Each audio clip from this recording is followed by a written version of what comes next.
प्रभु यीशु मसीह का सुसमाचार। मरकुस 8 अध्याय।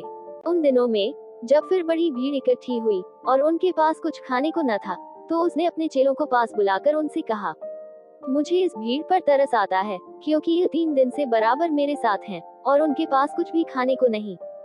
यदि मैं उन्हें भूखा घर भेज दूं, तो मार्ग में थक कर रह जाएंगे, क्योंकि इनमें से कोई दूर से आए हैं। उसके चेलों ने उसको उत्तर दिया कि यहाँ जंगल में इतनी रोटी कोई कहाँ से लाए कि ये तृप्त हो। उसने उनसे पूछा, तुम्हारे पास कितनी रोटियां हैं?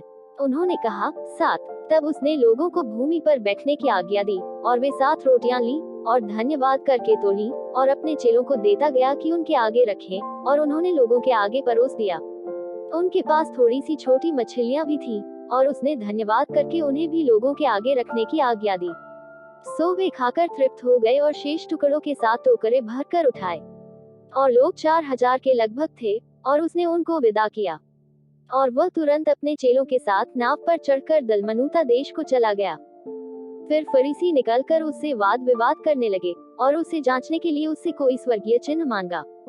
उसने अपनी आत्मा में आह मार कर कहा, इस समय के लोग क्यों चिन्ह ढूंढते हैं? मैं तुमसे सच कहता हूँ कि इस समय के लोगों को कोई चिन्ह नहीं दिया जाएगा। और वह उन्हें छोड़कर फिर नाव पर चढ़ गया और पार चला गया। और वे रोटी लेना भूल गए थे, और नाव में उनके पास एक ही रोटी थी। और उसने उन्हें चिताया कि देखो, फरीसियों के खमीर और हेरोदेस के खमीर से चौकस रहो। वे आपस में विचार करके कहने लगे कि हमारे पास तो रोटी नहीं है। ये जानकर यीशु ने उनसे कहा, तुम क्यों आपस में यह विचार कर रहे हो कि हमारे पास रोटी नहीं? क्या अब तक नहीं जानते और नहीं समझते? क्या तुम्हारा मन कठोर हो गया है? क्या आंखें रखते हुए भी नहीं देखते और कान रखते हुए भी नहीं सुनते? और तुम्हें स्मरण नहीं कि जब मैंने 5000 के लिए 5 रोटी तोड़ी थी, तो तुमने टुकड़ों की कितनी टोकरियां भरकर उठाई? उन्होंने उससे कहा, 12 टोकरियां। और जब 4000 के लिए 7 रोटी थी, तो तुमने टुकड़ों के कितने टोकरे भरकर उठाए थे? उन्होंने उससे कहा, 7 टोकरे। उसने उनसे कहा, क्या तुम अब तक नहीं समझते? और वे बेतसैदा में आए, और लोग एक अंधे को उसके पास ले आए और उससे विनती की कि उसको छुए। वह उस अंधे का हाथ पकड़कर उसे गांव के बाहर ले गया और उसकी आंखों में थूककर उस पर हाथ रखे और उससे पूछा, क्या तू कुछ देखता है? उसने आंख उठाकर कहा, मैं मनुष्यों को देखता हूँ, क्योंकि वे मुझे चलते हुए दिखाई देते हैं, जैसे पेड़। तब उसने फिर दोबारा उसकी आंखों पर हाथ रखे और उसने ध्यान से देखा और चंगा हो गया और सब कुछ साफ साफ देखने लगा।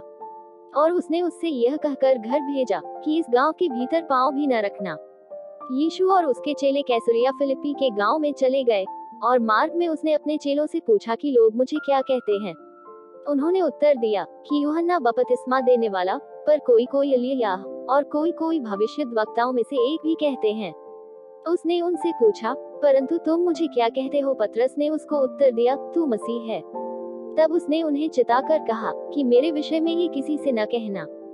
और वह उन्हें सिखाने लगा कि मनुष्य के पुत्र के लिए अवश्य है कि वह बहुत दुख उठाए, और पुरने और महायाजक और शास्त्री उसे तुच्छ समझकर मार डालें, और वह 3 दिन के बाद जी उठे। उसने यह बात उनसे साफ साफ कह दी। इस पर पतरस उसे अलग ले जाकर झिड़कने लगा। परंतु उसने फिर कर और अपने चेलों की ओर देखकर पतरस को झिड़क कर कहा कि हे शैतान, मेरे सामने से दूर हो, क्योंकि तू परमेश्वर की बातों पर नहीं, परंतु मनुष्य की बातों पर मन लगाता है।